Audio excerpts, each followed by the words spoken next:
Bonjour à tous. Alors aujourd'hui je vous fais une petite vidéo qui va sûrement changer un petit peu des précédentes. Voilà, je vais faire une vidéo qui s'adresse pas aux personnes forcément, enfin indirectement qui va s'adresser aux personnes que je rencontre en consultation, mais qui s'adresse surtout à l'entourage de ces personnes. Donc je pense euh, aux amis, à la famille, à l'oncle, la tante, l'enfant, le cousin, le collègue, enfin voilà, tout, vraiment l'entourage global des patients et des patientes que je reçois. J'ai eu l'idée de se faire cette petite vidéo grâce à justement une patiente qui m'a parlé d'un livre sous forme de BD. Elle se reconnaîtra du coup. Et c'est une BD que j'ai achetée du coup et que j'ai trouvé géniale. Où en fait, si vous voulez, dedans on caricature beaucoup la journée de justement quelqu'un qui serait en surpoids et de toutes les réflexions qu'elle peut se prendre dans la tête tout au long de la journée, mais aussi les réflexions que la personne se fait à elle-même. Et il y a un mot qui a été inventé il n'y a pas si longtemps que ça, qui est le terme de grossophobie. Et qui justement, je pense que si toutes ces réflexions-là n'existaient pas, c'est peut-être même un terme aujourd'hui qu'on n'aurait pas eu à inventer ou à utiliser. Voilà.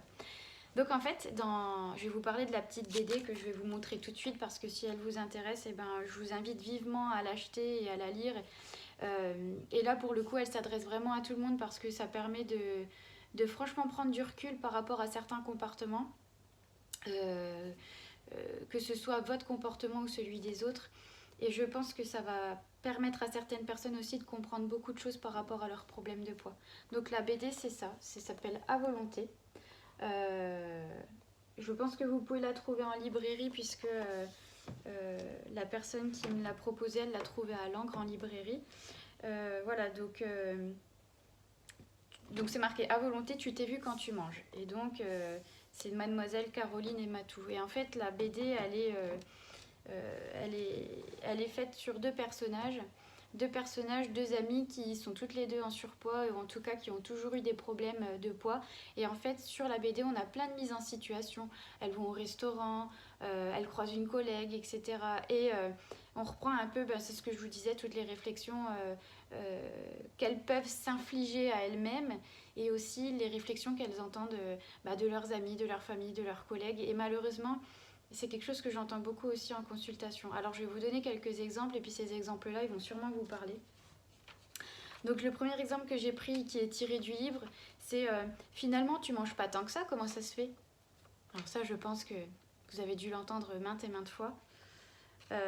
Ou d'autres conseils que vous vous permettez aussi de donner quelquefois. Je suis sûre que certaines fois les conseils sont dans la bienveillance, mais faites très attention aux mots que vous employez.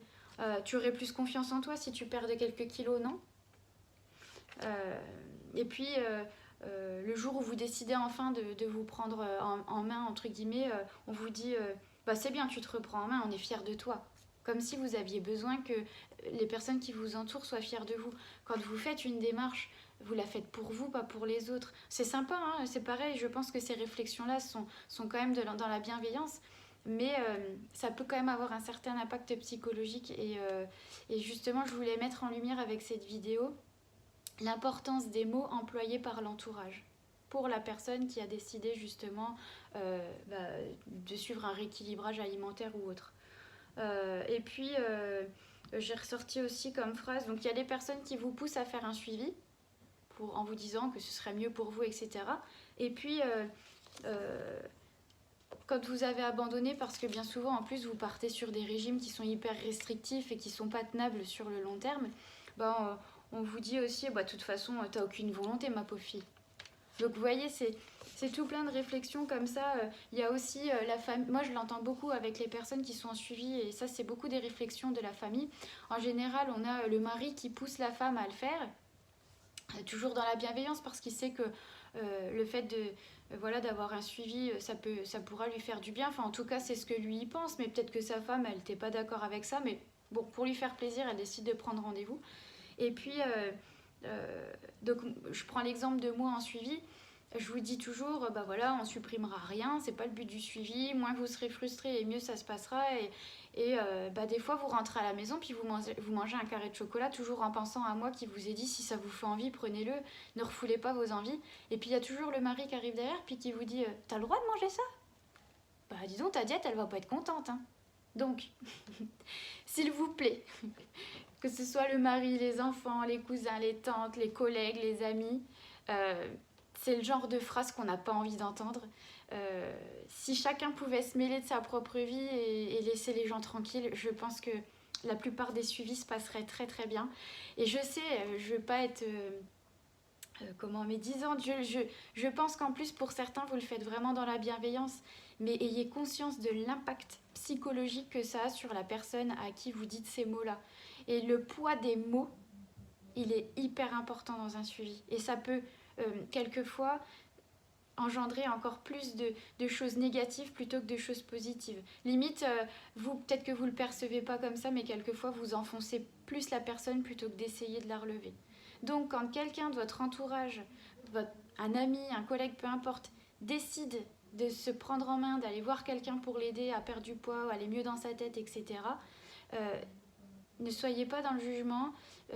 Je pense que c'est quelque chose, si la personne décide de l'aborder avec vous, pourquoi pas en discuter, mais ne vous permettez pas de juger, vous ne pouvez pas juger, vous n'êtes pas à la place de la personne, et même si c'est dans la bienveillance, faites attention aux mots que vous utilisez, ça peut être très très mal interprété, même si la personne devant vous a toujours le sourire, c'est quelquefois vraiment une figure pour justement montrer qu'on est bien, on est heureux devant tout le monde et on a l'envers du décor à la maison. Voilà.